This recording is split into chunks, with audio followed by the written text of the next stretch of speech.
Hello साथियों, सभी प्यारे साथियों को मेरा प्यार भरा नमस्कार।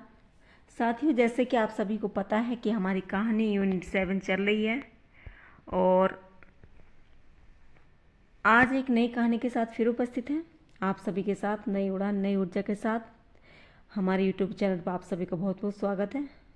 और मैं आपसे कुछ कहना चाहती हूँ कि भूल जाओ बीते हुए कल को, भूल जाओ बीते हुए कल को, दिल में बसा लो आने वाले कल को। मुस्कुराओ चाहे जो भी हो पल, मुस्कुराओ चाहे जो भी हो पल, खुशियाँ लेकर आएगा आने वाला कल। उदास लम्हों की ना कोई याद रखना, उदास लम्हों की ना कोई याद रखना, तूफानों में भी अपना वजूद संभाल के रखना। किसी की जिंदगी की खुशी हो तुम, किसी की जिंदगी की खुशी हो तुम, बस यही सोच के तुम अपना ख्याल रखना, तुम अपना ख्याल रखना। बस यूं ही ऐसे ही आगे बढ़ते जाओ अपनी अपनी मंजिल को साथ। खुश रहो, मस्त रहो, स्वस्थ रहो। तो आज चलिए शुरुआत करते हैं आज अपनी कहानी की। कौन सी कहानी है? हमारा दुनिया का सबसे अनमोल रतन, प्रेमचंद जी द्वारा रचित कहानी है हमारी दुनिया का सबसे अनमोल रतन।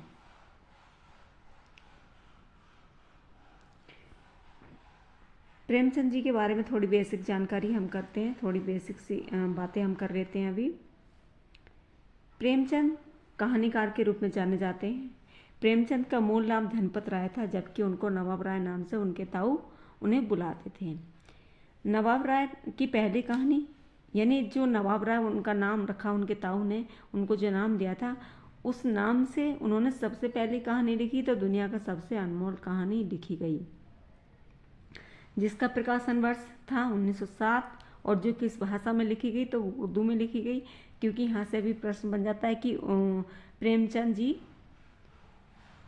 का नवाब राय नाम से की पहली कहानी कौन सी थी। तो दुनिया का सबसे अनमोल रतन जो कहानी है 1907 में लिखी गई है, उर्दू भाषा में लिखी गई है, वो नवाब राय नाम से पहली कहानी थी उनकी।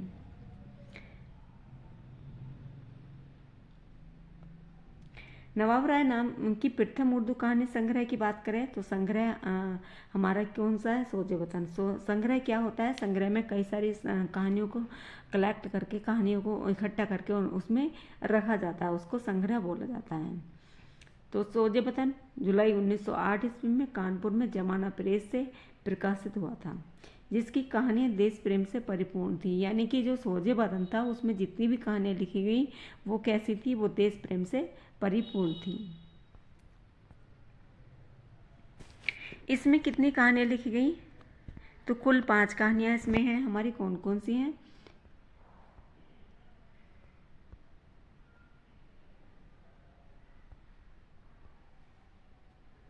पहली कहानी हमारी 5 कहानियाँ संकलित हैं।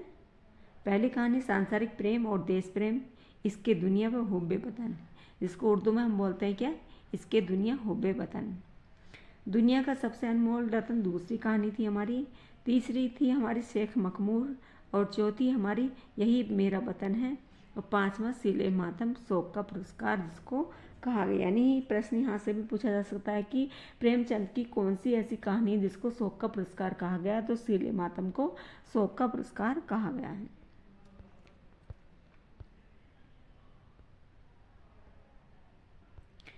कुछ और विशेष बातें जान लेते हैं। प्रेमचंद नाम से उनकी जो पहली कहानी, देखिए अभी तो नवाब राय नाम से पूछी गई कौन सी कहानी लिखी गई, तो दुनिया का सबसे अनमोल रतन। अब जब प्रेमचंद नाम रखा गया उनका, उसके बाद नवाब राय नाम से उनको लिखना बंद कर दिया था, क्योंकि आपस में 2 लोगों के बीच मतभेद हुआ था। तो इसी मतभेद के चलते उसका नवाब राय नाम, उनका नाम वो नहीं लिख सकते थे। तो प्रेमचंद नाम से किसी ने सुझाया कि प्रेमचंद नाम आपको लिखो। तो प्रेमचंद नाम से उनकी पहली कहानी जो लिखी गई वो बड़े घर की बेटी, जो उर्दू मासिक पत्रिका जमाना के, यानी जमाना कैसी पत्रिका थी? उर्दू थी। और कैसी पत्रिका थी? तो मासिक पत्रिका थी, कि दिसंबर 1910 के अंक में प्रकाशित हुई। कौन सी? बड़े घर की बेटी, जो प्रेमचंद नाम से उनकी पहली कहानी है। विषय की बात कर ले, इसमें जो विषय वस्तु थी वो संयुक्त परिवार के कलह को इसमें दिखाया गया है। और इसके प्रमुख पात्र की बात करें तो श्रीकंठ, आनंदी और लाल बिहारी इसके पात्र हैं। दूसरे नंबर की शोध कहानी की बात करें तो उनकी पहली हिंदी कहानी, अगर प्रेमचंद नाम से कौन सी कहानी है और नवाब राय नाम से कौन सी कहानी है और उनकी हिंदी की पहली कहानी कौन सी, तो इसमें आप कन्फ्यूज बिल्कुल मत होइए। इसको लिख लीजिए, नोट कर लीजिए एक जगह और तीनों को मल्टीपल रिविजन कर लीजिए, आराम से आपको एक बार में याद हो जाएगी। तो उनकी हिंदी की पहली कहानी कौन सी थी, तो शोध थी।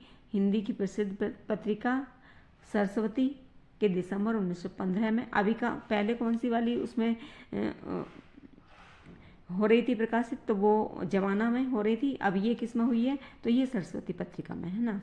शोध जो कहानी प्रसिद्ध पत्रिका, शोध जो हमारी है शोध कहानी, वो प्रसिद्ध जो पत्रिका है सरस्वती, इसमें इसका प्रकाशन हुआ है।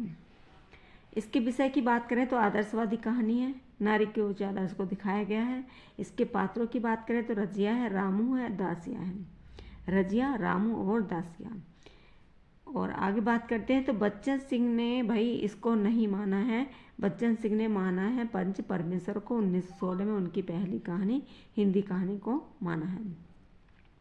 यानी बच्चन सिंह ने अपना अलग मत दिया है। उन्होंने कहा है कि पंच परमेश्वर ही उनकी पहली हिंदी कहानी है, जिसका प्रकाशन वर्ष 1916 है। और इसके विषय की बात करें तो आदर्शवाद है, न्याय के भरोसे को कायम रखना है। मुख्य बात के बाद बात करें तो क्या बिगाड़े के डर से ईमान की बात न कहोगे। इसके पात्रों की बात करें तो जुम्मन शेख, अलगू चौधरी, बूढ़ी खाला है। इसके ये 3 पात्र हैं। जुम्मन शेख और अलगू चौधरी तो कई बार पूछे गए हैं परीक्षाओं में, ध्यान रखिएगा।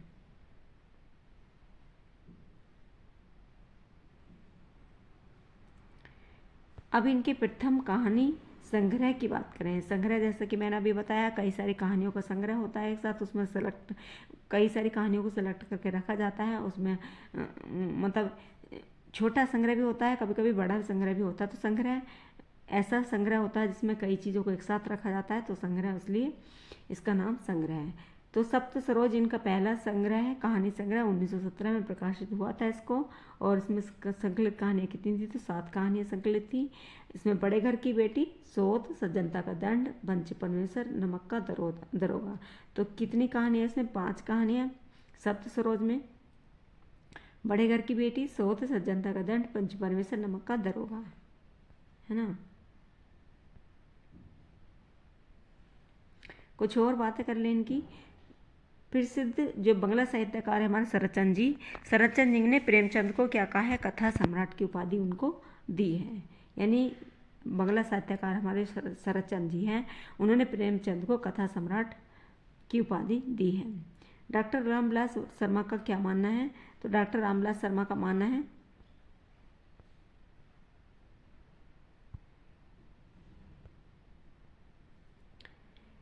अपनी प्रसिद्ध पुस्तक, यानी रामविलास शर्मा की जो प्रसिद्ध पुस्तक है प्रेमचंद और उनका युग में, कबीर के बाद प्रेमचंद को हिंदी का सबसे बड़ा व्यंग्यकार घोषित किया गया है। यानी रामविलास शर्मा जी कहते हैं कि सबसे पहले जो सबसे बड़े व्यंग्यकार थे तो वो कबीरदास जी थे, उनके बाद अगर कोई व्यंग्यकार है तो वो प्रेमचंद जी हैं। और प्रेमचंद जी कहानी के बारे में क्या कहते हैं, तो कहते हैं कि सबसे उत्तम कहानी वह होती है जिसका आधार किसी मनोवैज्ञानिक सत्य पर होता है। यानी कि कहानी में काल्पनिकता नहीं होती, कहानी में मनोवैज्ञानिक सत्य होना चाहिए, ऐसा प्रेमचंद जी मानते हैं। अब हम पढ़ेंगे अपनी मूल कहानी, दुनिया का सबसे अनमोल रत्न, जो आज का हमारा मेन टॉपिक था। ये सब थी बेसिक जानकारी जो हम सबको पता ज़रूर होनी चाहिए। यहाँ से प्रश्न भी पूछे जाते हैं, तो इसलिए ये ज़रूरी है कि हम पहले बेसिक जानकारी कर लें अपनी। तो इसके देखेंगे भी, दुनिया के सबसे अनमोल रत्न जो कहानी है हमारी, इसको पढ़ते हैं। प्रेमचंद की पहली कहानी है, 1907 में जमाना में प्रकाशित हुई थी, जो मैं पहले बता चुकी हूँ। और भाषा क्या है, उर्दू है इसकी। संकलन किसमें था, सोजे वतन 1908 में। अगर प्रश्न कहानी का प्रकाशन वर्ष पूछा जाता तो 7 है, और संकलन पूछा जाता है तो कितना है, सोजे वतन का 1908, तो याद रखिए। इसके पात्रों की बात कर ले दुनिया के अनमोल रत्न की, तो दिलफिगार है इसका मुख्य पात्र। कहानी का मुख्य पात्र है ये, जो दिलफरेब से बेहद बेपनाह प्यार करता है। वह अपने प्रेम को सिद्ध करने के लिए कुछ भी करने को उतारू है। यानी कि होता ही ऐसा प्रेम में कि अगर किसी से व्यक्ति प्रेम करता है तो वो प्रेम को पाने के लिए कुछ भी करने को उतारू हो जाता है, जैसा कि आजकल आपको देखने को मिल रहा होगा। दिलफरेब एक बेहद खूबसूरत स्त्री कहानी की मुख्य नारी पात्र है, जो दिल फरेब है। दिल फिगार की, जिससे दिल फिगार प्रेम करता है, वो दिल फरेब है। इससे बहुत ही ज़्यादा वो प्रेम करता है और इसे पाने के हर तरह प्रयास वो करता है। काला चोर है दूसरा पात्र। इसमें तीसरा पात्र हमारा काला चोर है, जो कि एक कैदी है। जुर्म के कारण उसे फांसी दी जा रही है।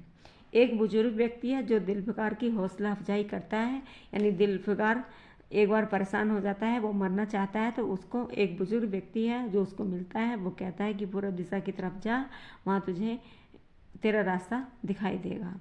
तो उसको हौसला अफजाई करता है, यानी उसको मोटिवेट करता है कि तू मरना मत, और जीवन में आगे बढ़ने के लिए मुश्किलें को झेलना ही पड़ता है। इसकी विषय वस्तु की बात कर लें तो हम विषय वस्तु देश के बलिदान देने वालों का खून दुनिया का सबसे अनमोल रतन है। यानी कि जो इसकी विषय वस्तु रखी गई है, तो वो देश के लिए बलिदान देने वालों का खून ही दुनिया का सबसे अनमोल रतन माना गया है।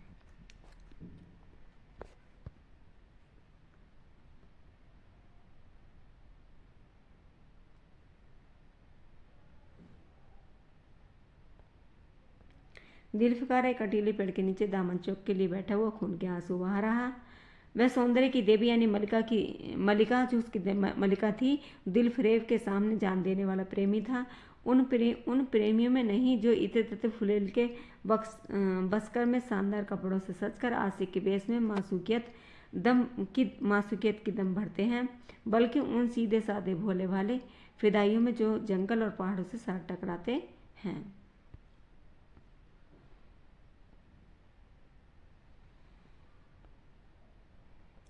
और फरियाद मचाते फिरते हैं। दिल फरेब ने उससे कहा कि अगर तू मेरा सच्चा प्रेमी है तो जा दुनिया की सबसे अनमोल चीज़ लेकर मेरे दरबार में आ, तब मैं तुझे अपनी गुलामी में कबूल करूंगी। अगर तुझे वह चीज़ ना मिले तो खबरदार इधर मत आना, यानी इधर रुख ना करना, वरना वसूली पर खिंचवा दूंगी, यानी सूली पर खिंचवा दूंगी, यानी कि सूली या मौत की सजा तुझे दूंगी मैं। ऐसा कौन कहती है? दिल फरेब कहती है, जो दिल फिगार की मासिका थी।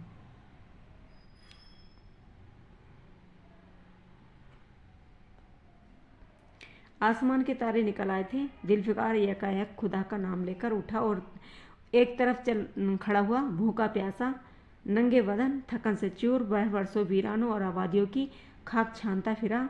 तलवे कांटों से छलनी हो गए थे, शरीर हड्डियां हड्डियां दिखाई देने लगी थी, मगर वह चीज़ जो दुनिया की सबसे बेशकीमती चीज़ थी वह न मिली। उसका कुछ अता पता निशान नहीं मिला।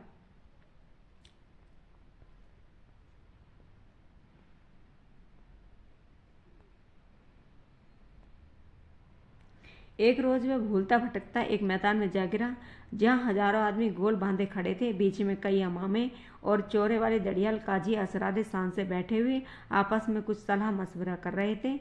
इस जमात से जरा दूर एक सूली खड़ी थी।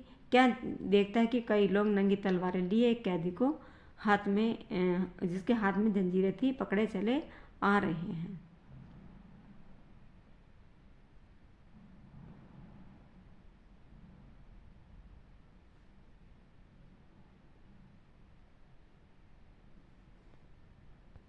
सूली के पास पहुंचकर सब सिपाही रुक गए। कैदी की हथकड़ियां, बेड़ियां सब उतार ली गईं। इस अभागे आदमी का दामन सैकड़ों बेगुनाहों के खून के छींटे रंगीन थे।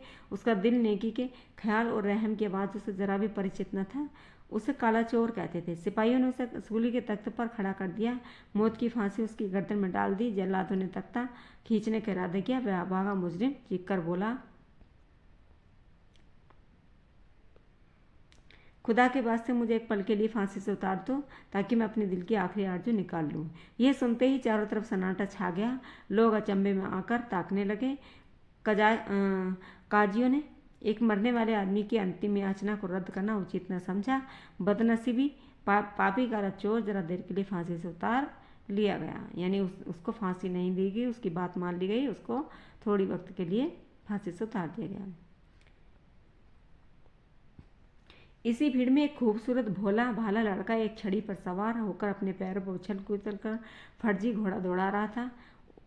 अपनी सादगी की दुनिया में ऐसा मग्न था जैसे वे इस वक्त सचमुच अरबी घोड़े का सहसवार हो, यानी अरबी घोड़े पर वो घुड़सवारी कर रहा है। उसका चेहरा एकदम सच्ची खुशी से कमल की तरह खिला हुआ था। चंद दिनों में उनके लिए बचपन में ही हासिल होती है। उसकी याद हमको मरते दम तक नहीं भूलती। माँ गोदियों में खिलाती थी, बाप बलाई लेता था, सारा कुनबा जान न्यौछावर करता था। किस पर? काला चोर पर। काला चोर अपने बीते वक्त की यानी बचपन की याद को याद कर रहा है और इस बारे में उसको याद कहता है कि मेरा कुनबा में उस पर बलाएँ लेता था और मेरे माँ बाप मुझे बहुत प्यार करते थे। हाँ, काले चोर के दिल पर इस वक्त बीते हुए दिनों की याद का इतना असर हुआ कि आंखों से उसके जिन्होंने दम तक तोड़ती हुई लाशों को तड़पते देखा, न झपकी आंसू का एक कतरा टपक पड़ा। यानी कि जब उसको फांसी दी जा रही थी तब उसका आंख से एक आंसू का कतरा टपक पड़ा। दिल फिगार ने उसे लपक कर अनमोल मोती को हाथ में ले लिया और उसका दिल से कहा, बेशक तो दुनिया की अनमोल रतन चीज़ है, यानी बेशक ये दुनिया की सबसे अनमोल चीज़ है। जो उसकी आंख का आंसू था, किसका? काले चोर की आंख के आंसू को उसने दिल फिगार ने अपने हाथों में ले लिया और समझा कि बेशक दुनिया का सबसे अनमोल चीज़ है।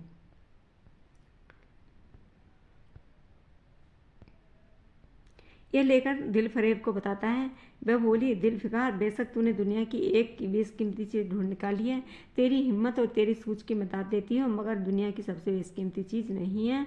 इसलिए तू यहाँ से जा, फिर कोशिश कर, शायद अब की बार तेरे हाथ मोती लगे और तेरी किस्मत में मेरी किस्मत की गुलामी लिखी हो। यानी कि मेरी शादी तेरे साथ हो सकती है कि तू जो चीज़ मैं चाहती हूँ वो तू ढूंढ के लेकर आ, तभी मेरी शादी तेरे साथ हो सकती है।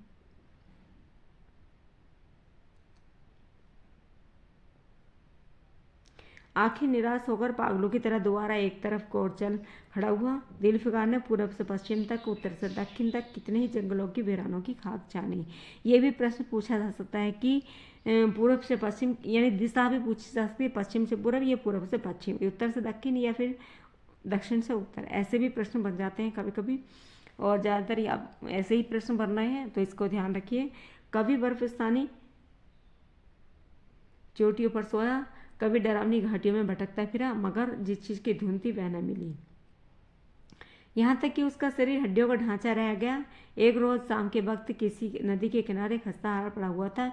बेखुदी के नशे में चौंका तो क्या देखता है कि चंदन की एक चिता बनी हुई है।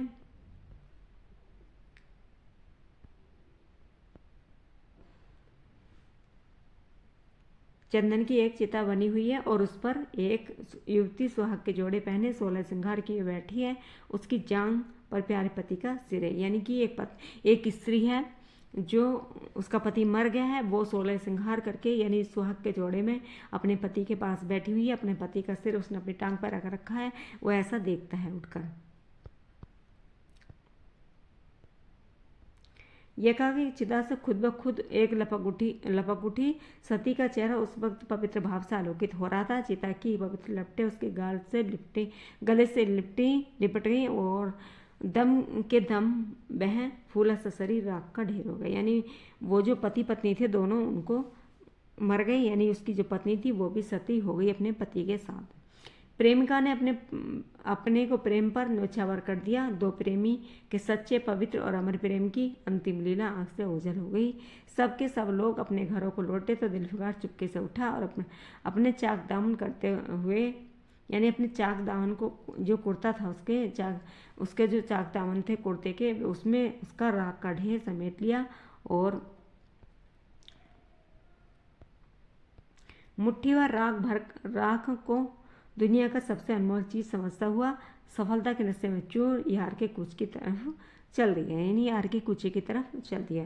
यानी उसने जो सती की राख थी उसने उसको दुनिया का सबसे अनमोल रत्न चीज़ समझी और इसीलिए अपने वो कुर्ते के दामन में एक मुट्ठी भर राख भर लेता है और वो दिल फरेब की तरफ चल पड़ता है। बेशक यह राख तू चुराया है जिसमें लोहे को सोना कर देने की सिफत है, दुनिया की बहुत बेशकीमती चीज़ है और तू सच्चे दिल से मैं तेरी एहसानमंद हूँ कि तूने ऐसी अंतिम अनमोल भेंट दी है। मगर दुनिया में इससे भी ज़्यादा अनमोल कोई चीज़ है, जा उसे तलाश कर मेरे पास आ। तहे दिल से दुआ करती हूँ खुदा तुझे कामयाब करे।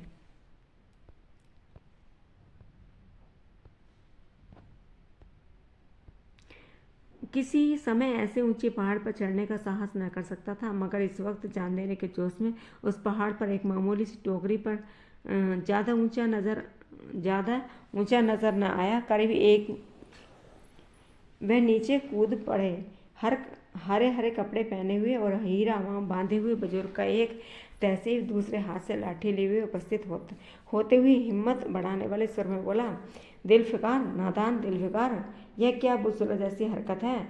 तू मोहब्बत का दावा करता है और तुझे इतनी सी भी खबर नहीं कि मजबूत इरादा मोहब्बत के रास्ते की पहली मंजिल है। यानी ये जो बुजुर्ग, उसे बूढ़ा बुजुर्ग व्यक्ति मिला था, वो कहता है कि बालक तू मरना क्यों चाहता है? कि मोहब्बत का जो इरादा होता है वो बहुत मजबूत होता है और मजबूत इरादे पर कभी भी असफलता हाथ नहीं आती, सफलता ही आती है। जो मजबूत इरादा लेकर चलता है उसे वो क्या होता है, मोहब्बत के रास्ते की पहली मंजिल होती है।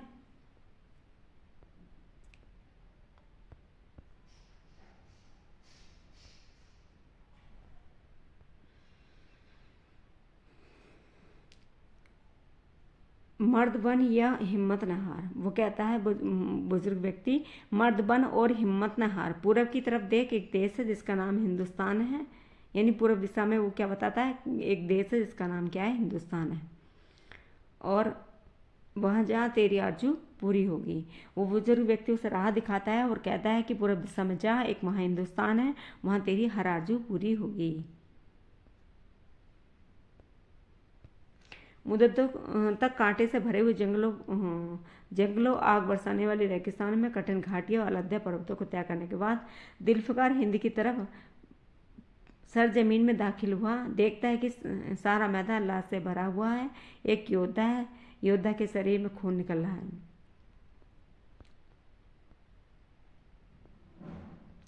दिलफिकार ने एक चीथा लेकर घाव के मुख पर रख दिया।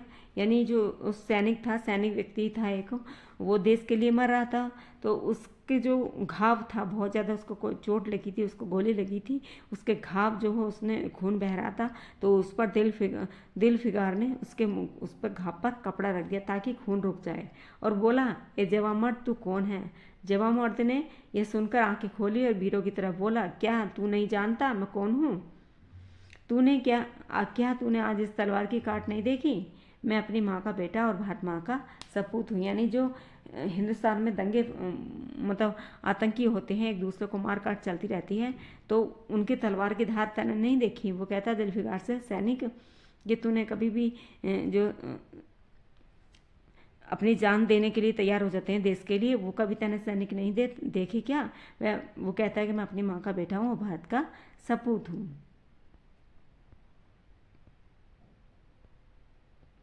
हमने हमलावर दुश्मनों को बता दिया कि राजपूत अपने देश के लिए कैसी बहादुरी से जान दे देता है। यह आसपास जो लाशें तू देख रहा है उन लोगों की जो इस तलवार के घाट उतरे हैं, मुस्कुराकर कि मैं बेवतन हूँ, मगर गनीमत है कि दुश्मन की ज़मीन पर मर रहा हूँ। सोने की घाव से चीथड़ा निकालकर क्या तूने यह मरहम रख दिया? खून निकलने दे, इसे रोकने से क्या फ़ायदा? क्या मैं अपने देश के लिए गुलामी करने के लिए जिंदा रहूं? नहीं, ऐसी ज़िंदगी से अच्छा मर जाना अच्छा। वो सिपाही कहता है कि मैं अपने देश की रक्षा के लिए बना हूँ, न कि दुश्मन के लिए। और जो दुश्मन है दूसरे देश का, तो उसकी ज़मीन पर मैं मर रहा हूँ, उसके ज़मीन पर मरने से अच्छा है, जीने से अच्छा है तो मुझे मर जाना ही अच्छा है। तो इसका खून निकलने दे, उसका घाव मत ढक उसको, मुझे मरने ही दे। मैं दूसरे देश की गुलामी नहीं कर सकता। जब मर्द की आवाज़ मध्यम हो गई, आंखें ढीली पड़ गई, खून इतना ज़्यादा बह गया कि खुद ब खुद बंद हो गया। रह रह कर एक आध बूंद टपक पड़ती थी। आखिरकार सारा शरीर बेदम हो गया। दिल की हरकत भी बंद हो गई, आंखें मुद गईं। दिलफिकार ने समझा कि अब काम तमाम हो गया। मरने वाले ने धीमे से कहा, भारत माता की जय। उसने सीने से खून का आखिरी कतरा निकल पड़ा। सच्चे देश प्रेमी और देशभक्ति ने देशभक्ति का हक अदा कर दिया। यानी वो व्यक्ति अपने देश, जो सच्चा देश प्रेमी था, वो अपने देश प्रेम के लिए मर गया। यानी अपने देश के लिए वो मर गया, यानी उसने अपने देशभक्ति का अदा पूरा कर दिया।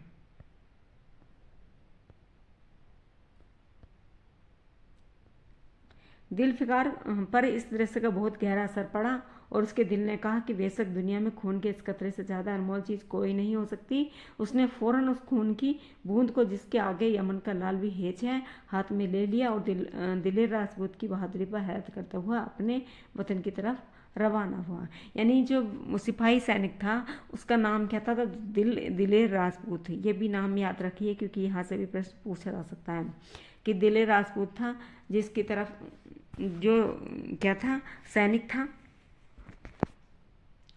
और उसी के खून को, उसके जो दिल से खून निकला था, उसी के खून को उसने अपने पास रखा और उसकी दिल फरेब की तरफ चल खड़ा हुआ। दिल फरेब खड़ी हो गई, हाथ जोड़कर दिलफिकार से बोली, ए जानिसार आशिक दिलफिकार, मेरी दुआएं बर आईं और खुदा ने मेरी सुन ली, तुझे कामयाब बसुर्ख किया। आज से तू मेरा मालिक हो, मैं तेरी लोली। यानी आज से तू मेरा मालिक हो गया, मैं तेरी पत्नी हो गई हूँ। यह कहकर उसने एक रत्न जड़ित मंजूसा मंगाई।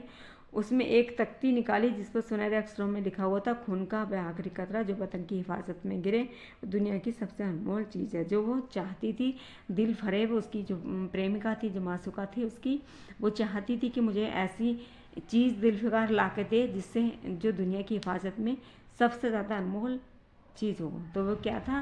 वह वतन का आखिरी कतरा था जो वतन की हिफाजत में गिरे, वही दुनिया का सबसे अनमोल चीज़ थी। तो आज की कहानी सिर्फ यहीं तक थी और बहुत बहुत धन्यवाद कहानी को सुनने के लिए, पढ़ने के लिए। और कहानी कैसी लगी तो आप कमेंट करके मुझे बताइए। और मैं जितना भी कंटेंट है यूनिट 5 से लेकर 10 तक मैं ऐसे ही सब फ्री कराऊंगी और हर एक यूनिट से हर एक टेस्ट रचना का मैं MCQ भी कराऊंगी। तो आज की वीडियो देखने के लिए बहुत बहुत धन्यवाद। Thank you, tata, bye bye, see you, thanks for watching.